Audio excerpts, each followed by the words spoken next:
Kami mengucap syukur Tuhan untuk malam hari ini. Tuhan memberkati kami sehingga kami dapat bersekutu menyatukan hati dalam doa malam hari ini.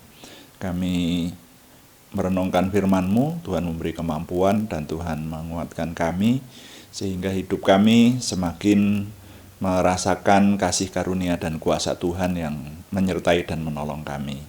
Urapi kami semua, sehingga semua yang kami kerjakan sungguh hanya menjadikan nama Tuhan dimuliakan dan kami semua diberkati. Dalam nama Tuhan Yesus Kristus kami berdoa. Haleluya. Amin. Selamat malam Bapak Ibu Saudara yang sudah bersekutu bersama kita di sini. Puji Tuhan, kita akan melanjutkan doa malam hari ini. Dan kita di dalam doa malam sudah meneliti kitab Amsal, saudara, mulai dari pasal-pasal yang pertama. Dan sekarang kita sampai kepada pasal 14. Ya. Kemarin kita baca ayat yang ke-4 ya, sampai dengan ayat yang ke-4 kita renungkan.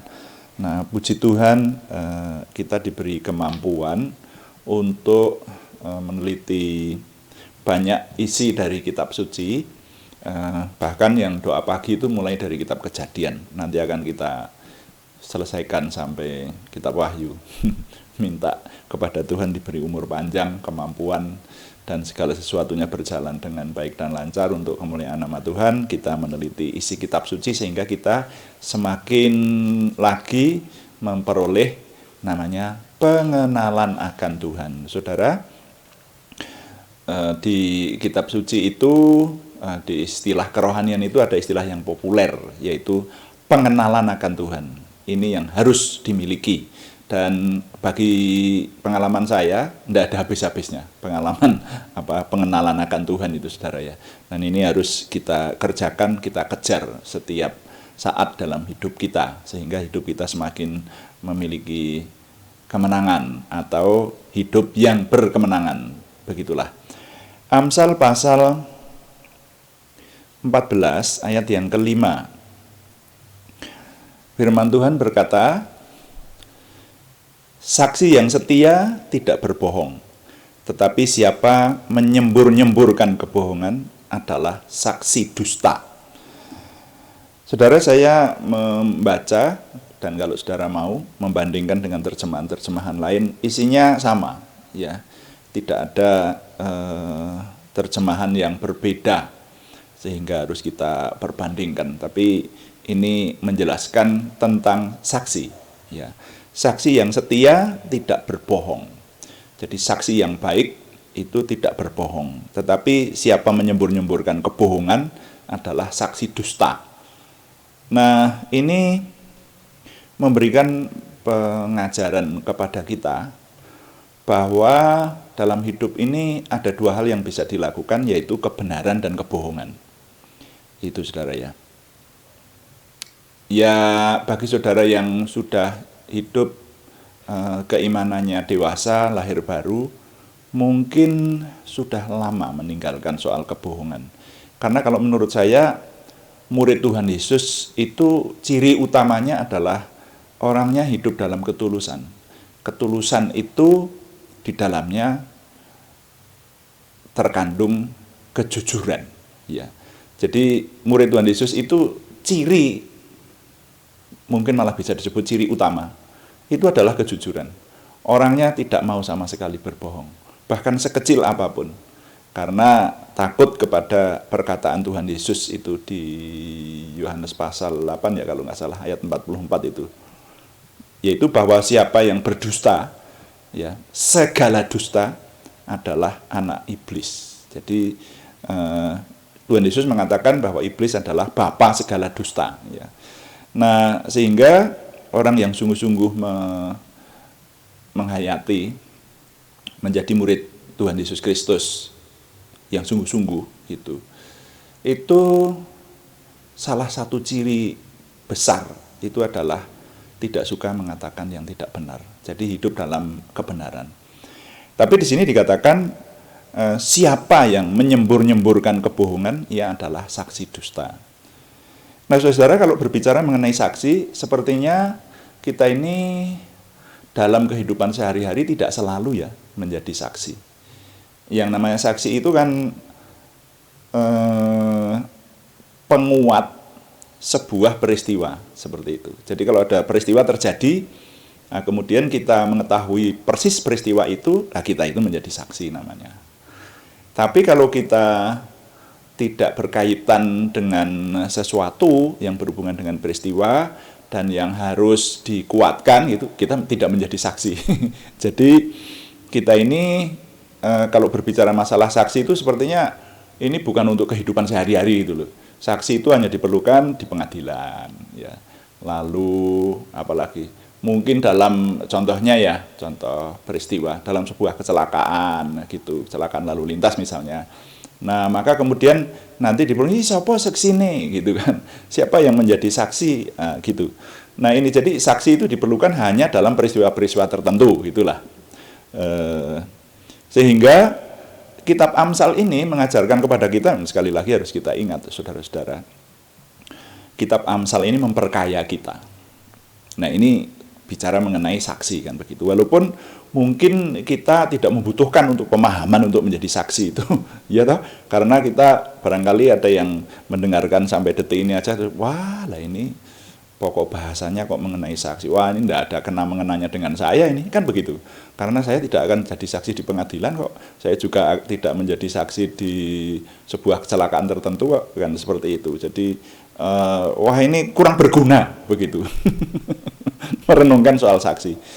Tapi tunggu dulu saudara, setiap firman Tuhan diberikan kepada kita, itu semuanya, semua firman Tuhan yang berada di kitab suci itu ada gunanya saudara. Jadi bukannya tidak ada gunanya.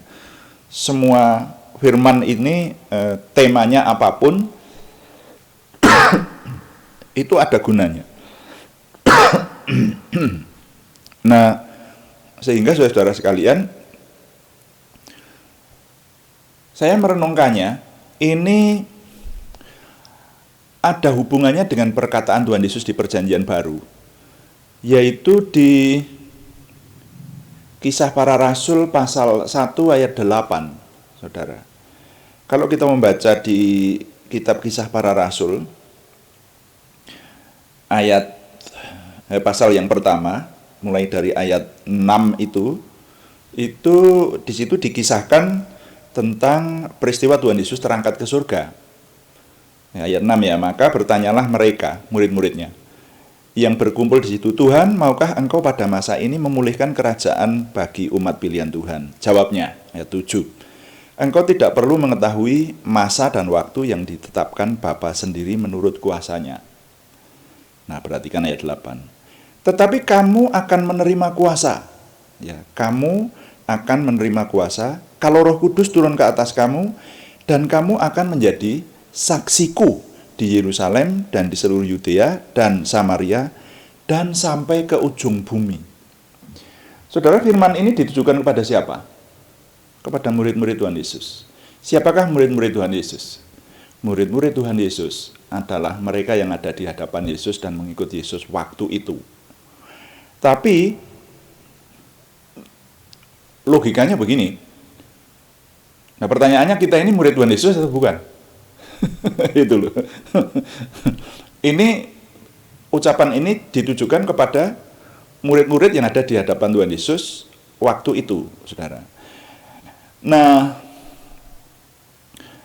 Tuhan Yesus itu mengatakan kepada mereka supaya mereka ini memberitakan Injil sampai ke ujung bumi dan membaptis orang-orang supaya menjadi murid Yesus. Nah, sehingga murid-murid Yesus yang ada di hadapan Tuhan waktu itu pergi. Ya, kita melihat nanti di Kisah Para Rasul pasal-pasal selanjutnya itu Petrus, Paulus pergi ke seluruh dunia dan memenangkan orang dengan kabar keselamatan itu, membaptiskan dan menjadi murid Yesus, kan begitu. Karena Tuhan berkata, baptiskanlah mereka dalam nama Bapa, Putra dan Roh Kudus menjadi muridku, ya. Beritakanlah kabar keselamatan ke seluruh dunia dan jadikan semua bangsa muridku dengan membaptiskan mereka dalam nama Bapa, Putra dan Roh Kudus. Nah, itu perintah yang jelas. Jadi logikanya Murid-murid itu hanya yang ada di hadapan Tuhan waktu itu. Tapi murid-murid itu diberi kuasa. Karena begini, kalau Tuhan Yesus itu berbicara kepada para murid yang waktu itu mengikuti Tuhan pada waktu mau diangkat ke surga, itu kan hanya beberapa.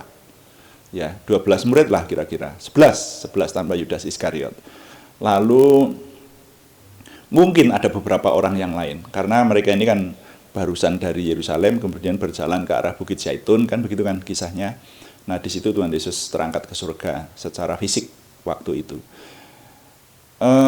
Hanya beberapa para murid itu. Tapi pertanyaannya kok kalimatnya Tuhan Yesus berkata, kamu akan menjadi saksiku di Yerusalem, di Yudea, jadi disebutkan tempat-tempat yang paling dekat dengan lokasi mereka waktu itu, dan masih ditambah sampai ke ujung bumi. Loh lah, kalau perintah ini hanya ditujukan kepada beberapa orang dari mereka, kan ya tidak sampai ke ujung bumi toh. Berapa puluh tahun lagi mereka ini akan nanti meninggal, dipanggil Tuhan, iya toh?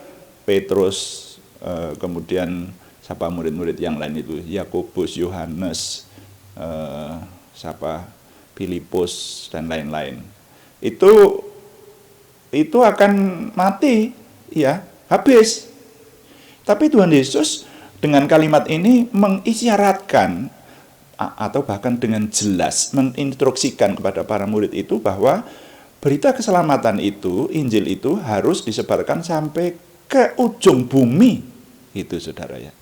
Nah, sehingga ini sebetulnya kalimat yang diucapkan Tuhan Yesus ini kalimat profetis. Kalimat yang mengandung kuasa. Yaitu ini ditujukan juga kepada siapa? Para murid yang dihasilkan oleh murid-murid itu.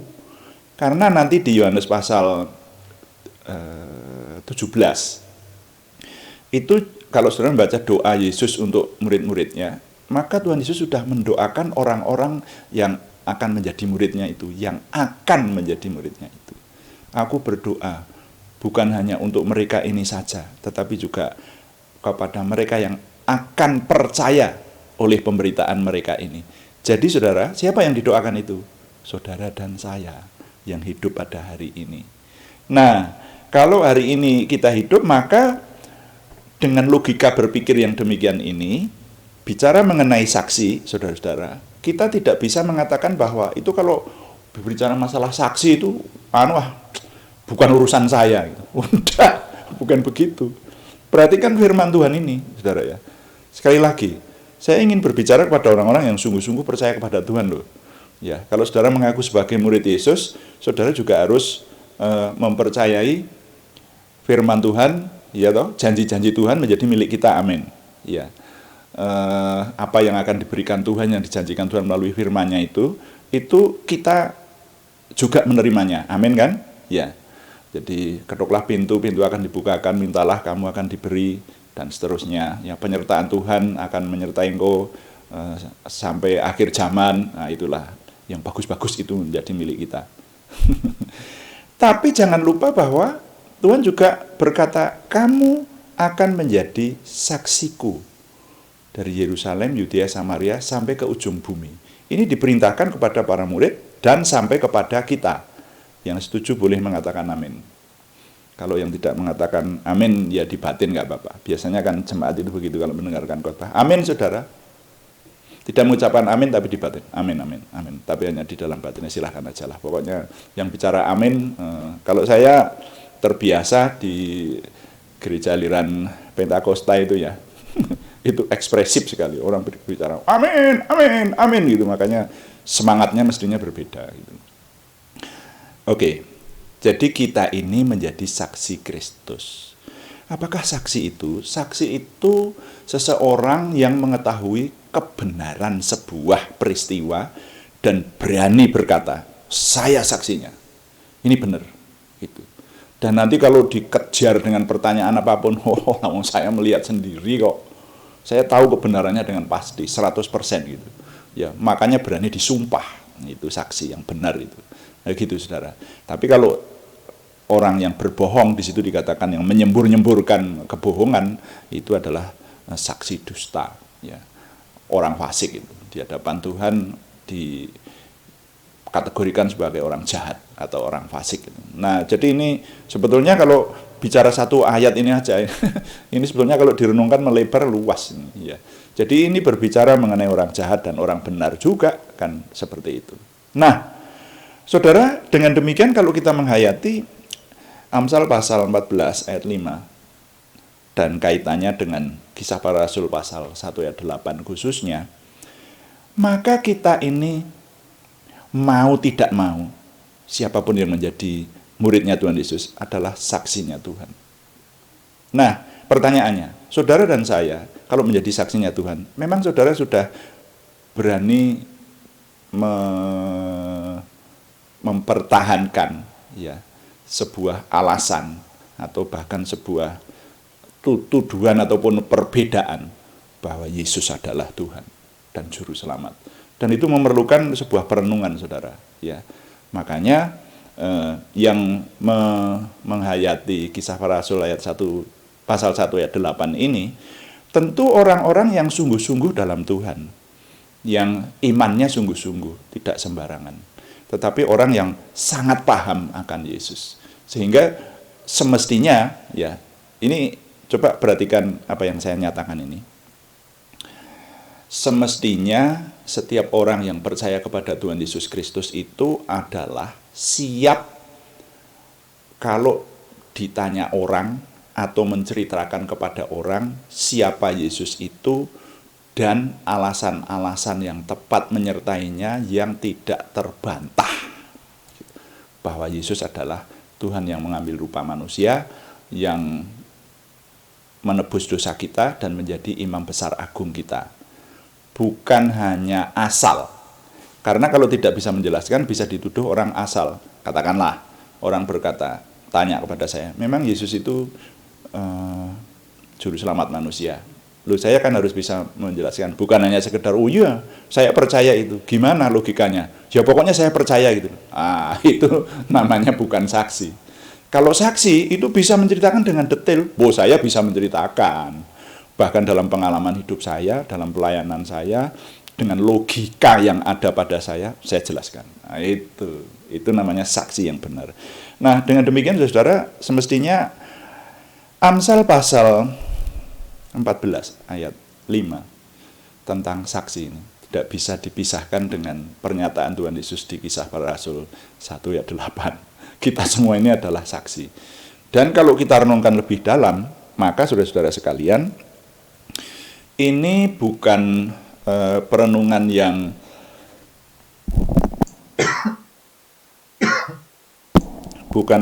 yang sederhana. Ini memerlukan kita banyak belajar supaya bisa menjelaskan tentang Yesus. Begitu kan? Supaya kita tidak menjadi saksi dusta. Itu apalagi saksi yang asal-asalan. Ya, tapi saksi yang benar-benar mengerti. Dan kita menjadi saksi yang menghasilkan. Banyak orang diselamatkan, diteguhkan imannya oleh kesaksian kita. Seperti itu. Itulah renungan kita sore hari ini. Tuhan dipuji. Amin. Mari kita melayani Tuhan dengan doa. Saudara-saudara, kita akan berdoa untuk nama-nama juga yang dikirimkan kepada kita untuk kita doakan, terutama yang sangat membutuhkan kesembuhan dari Tuhan. Sekali lagi, saya ingin menyampaikan bahwa hari-hari ini di hampir bagian akhir dari bulan Februari tahun 2022 di Indonesia, di negara kita terjadi serangan pandemi virus corona itu meningkat dalam hari-hari ini. Kita harus berdoa syafaat untuk itu supaya Tuhan memberikan pemulihan. Kemudian saya ingin memberitahukan kembali bahwa mulai besok pagi, saya hanya akan mendoakan nama-nama yang sudah dikirim kepada kita, tetapi yang ada konfirmasi. Jadi mohon nanti setiap awal minggu saudara konfirmasi bahwa nama-nama yang dulu saudara minta untuk didoakan itu masih perlu didoakan. Yang tidak konfirmasi tidak akan kami sebut namanya kembali. Ya, intinya begini. Kami tim di sini yakin bahwa nama ini masih harus didoakan seperti itu, terutama yang sakit, saudara ya, juga pergumulan yang lain, karena mengindikasi bahwa ada yang minta doa tapi kemudian lupa. Terus mengikuti doa pagi maupun malam dari renungan kita ini ya enggak, mengabarkan bahwa masih harus perlu didoakan atau tidak itu ya tidak gitu. Jadi namanya saya sebut terus padahal nama ini direkam. Kan kasihan yang punya nama, karena sampai hari ini pun ada orang-orang yang hanya minta didoakan secara pribadi, tidak didoakan disebutkan namanya di doa ini ya boleh saja. Tapi kalau yang disebutkan ini, jadi kami harus konfirmasi. Setiap minggu saya minta saudara yang nama-namanya masih ingin disebutkan untuk kesembuhan khususnya, saudara konfirmasi kepada kami ya melalui berbagai saluran yang ada, baik melalui saluran chatting yang ada di sini di kolom chatting itu ya di live streaming ini, maupun melalui jaringan pribadi atau japri itu ya. Silahkan konfirmasi kepada kami. Yesus Tuhan penebusku, dengar doaku dan kita akan berdoa. Haleluya.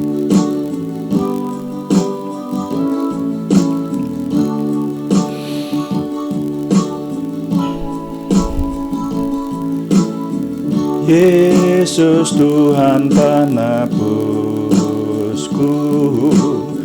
dengar doaku. Janganlah Tuhan lalui, berilah berkat-Mu. Yesus, dengar doaku. Janganlah Tuhan lalui, berilah berkat-Mu.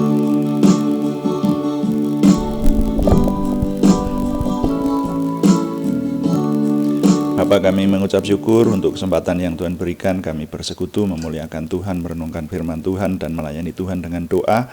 Sekarang kami memohon kepada Tuhan khususnya hal-hal yang mendesak, yaitu untuk hari-hari ini, minggu-minggu ini, kami di Indonesia merasakan serangan virus corona itu agak meningkat Tuhan. Sekarang kami mohon dalam nama Tuhan Yesus Kristus, Yeshua HaMashiach, Tuhan memberikan kami semua dapat mengatasinya, dan pemerintahan bersama dengan masyarakat kami mengatasi dengan berbagai upaya yang sudah dilakukan bersama supaya Tuhan memberikan pemulihan kepada kami.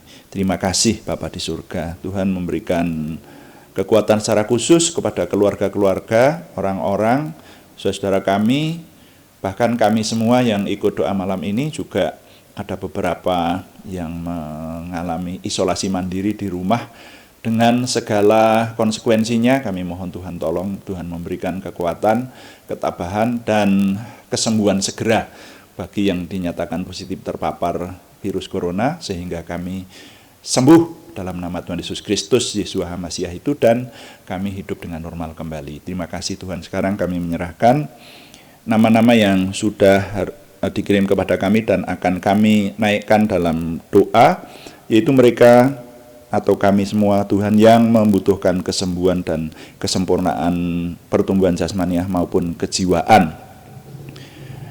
Kami mohon dan berseru pada Tuhan dalam nama Tuhan Yesus Kristus, Yeshua HaMashiach, Imam Besar Agung kami. Mohon Tuhan memberikan kesempurnaan kesembuhan kepada saudara Aryadi Wirawan, saudara kami Arni Setiawati, saudara kami Elisabeth Rianawati, saudara kami Budi Suswanti, saudara kami Mohsalam, saudara kami Lydia Agustina Kristiani, semuanya di Purwodadi.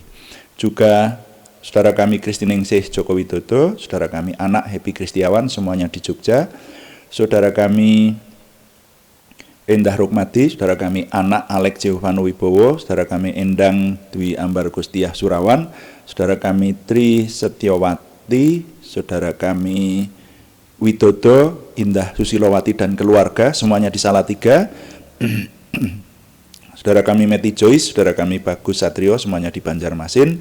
Saudara kami Edita Karyanto di Ambarawa, saudara kami anak Talita Rahajeng di Pemalang, saudara kami Mika Puspita Rahayu di Surakarta, saudara kami Siti Rondiah di Semarang, saudara kami anak Reinar di Jakarta. Kami mohon Tuhan memberikan kesempurnaan kesembuhan dan juga memberkati keluarga yang mendampingi dalam damai sejahtera Tuhan. Kami juga berdoa untuk pergumulan yang lain selain kesembuhan, yaitu dari saudara kami Sri Purwati di Penawangan, saudara kami Yohana Asri Saptorini di Kediri, saudara kami Tati Kustiati di Grobogan, saudara kami Esra Juliandita di Ambarawa, saudara kami Teguh Purwanto di Jakarta, saudara kami keluarga David Pakili di Pangkalan Bun, Kalimantan. Tuhan menjawab doa-doa dari nama-nama yang kami naikkan ini, memberikan terobosan baru, memberikan jalan keluar sehingga pertolongan Tuhan nyata. Terima kasih Bapa untuk semua yang Tuhan anugerahkan. Mohon Tuhan yang memimpin kami semua sehingga kami dapat menyempurnakan semua, khususnya pelayanan yang sudah kami laksanakan ini. Kami semua yang menyatukan hati, Tuhan berikan kepada kami kesempurnaan semuanya untuk kemuliaan nama Tuhan dan menjadi berkat buat kami. Sehingga setiap hari kami mengucap syukur Tuhan. Sampai saat ini kami merasakan Tuhan memberikan kami semakin memperoleh pengenalan akan Tuhan, memperoleh percaya diri, makin memiliki antusiasme, optimisme, semangat, dan bergairah menyambut masa depan kami untuk menang bersama dengan Tuhan. Terima kasih kami mohon Tuhan yang menyempurnakan doa kami oleh pertolongan dan pimpinan Roh Kudus. Semuanya kami persembahkan dengan mantap percaya dalam nama Tuhan Yesus Kristus Juru Selamat kami. Haleluya. Amin. Demikian doa malam hari ini. Saudara-saudara tetap dukung kami. Tetap mari bersama-sama kita menikmati berkat Tuhan setiap hari. Dengan hadir di sini, silahkan saudara masuk di kolom chatting, di mekanisme chatting itu, dan memberitahukan kepada kami bahwa Anda mengikuti, dan juga berikan dukungan dengan subscribe, like, komen, dan share sehingga lebih banyak lagi orang yang diberkati. Selamat malam, Tuhan memberkati. Amin.